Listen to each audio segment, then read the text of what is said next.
Assalomu alaykum. Bugun sizlar bilan mototsikllarni chiroyli qilib va skuterlarni obzor qilamiz. Birinchi navbatda BMW S1000 RR, ya'ni modeli. Bu joyda ozgina akrapoch ishlatilgan. Tablolari ham juda ham chiroyli ko'rinishga ega. Bokovoylariga alohida mehr berilgan. Tablosining yonishini ko'ryapsizlarmi? Juda ham boshqacha. Ya'ni hech qaysi replikada bunaqa tablo ko'rmaganman. Ya'ni funksiyalari, ya'ni sensorli. Hamma narsasini sensor qilib ishlatsalar ham bo'ladi. Bunga alohida yana bitta mehr berilgan joyi mana bu joyda mana mayatnigi juda ham qimmat, ya'ni original mototsiklni mayatnigidan qo'yib ketilgan, shuning uchun buni narxlari biroz qimmatroq chiqqan. Buni orqa kulishiterlari ancha seryozni qo'yib qo'yilgan, ovozlari juda ham baland. Xudo xolasa bemalol buyurtma qilishlaring mumkin.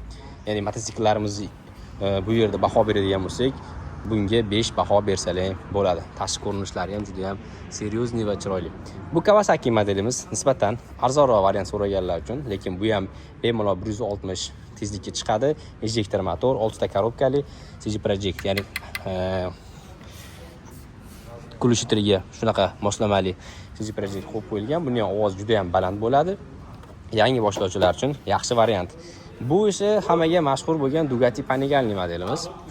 Gabariti BMW ga nisbatan ozgina katta, ranglari ham, kraskalari ham boshqacha qimmat kraskalar ishlatilgan. Bokovoylari e'tibor bersangiz, bokovoylar dizayni umuman boshqacha buni va chiroyli ishlangan. Mana bu joyda jabralari.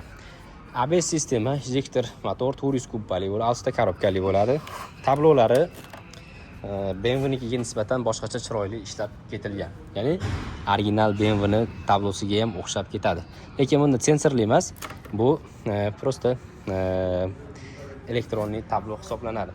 Orqa balonlari juda ham katta, nomer taqish uchun alohida joy qo'yib ketilgan va mana bu stopniklari boshqa motorlarda bunaqa stopnik ko'rmaysiz.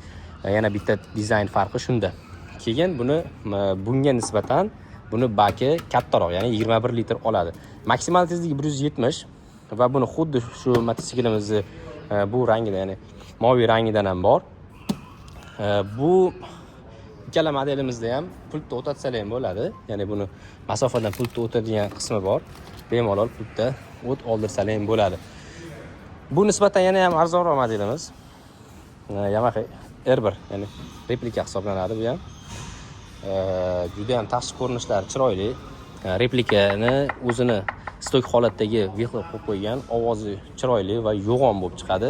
Uzoqdan haydab kelganingizda ham sizni bemalol eshitadi. Hozircha tayyor mototsikllarimiz shulardan iborat. Agar yana olaman desa, darrov yig'dirib O'zbekistonning istagan nuqtasiga yetkazib berish xizmatini tashkillab beramiz. Va bulardan tashqari Yamaha, ya'ni Yaponiyaning original skuterlari kelgan. 125 kub, 150 kubliklari bor. Bularda bemalol oldini ko'tarib haydasiz bo'ladi. Tashqi ko'rinishlari juda ham ixcham ishlangan, lekin motori juda ham baquvvat. Mana hech qaysi skuterlarda o'zimizni, masalan, Xitoydan kelgan skuter, benzinli skuterlarda bunaqa motor ko'rmaysiz. Bular chunki original. Bitta oldini ko'tarib bemalol haydasiz bo'ladi. Va mana bu eski ko'rinishdagi Yamaha, bu ham original motor. 125, 150 kub bo'ladi, maksimal tezligi 140. Va bu ham hozir sotuvga kelgan. Ya'ni original narsa xohlayotganlar uchun ham bitta ikkita vibrlar qo'yganmiz. Mana burchakda ham o'sha Honda'ning birinchi chiqqan variantlari original motor. Menimcha tayyor bo'lgan mahsulotlarimizni barchasini ko'rsatdim. Telegram kanalim bor.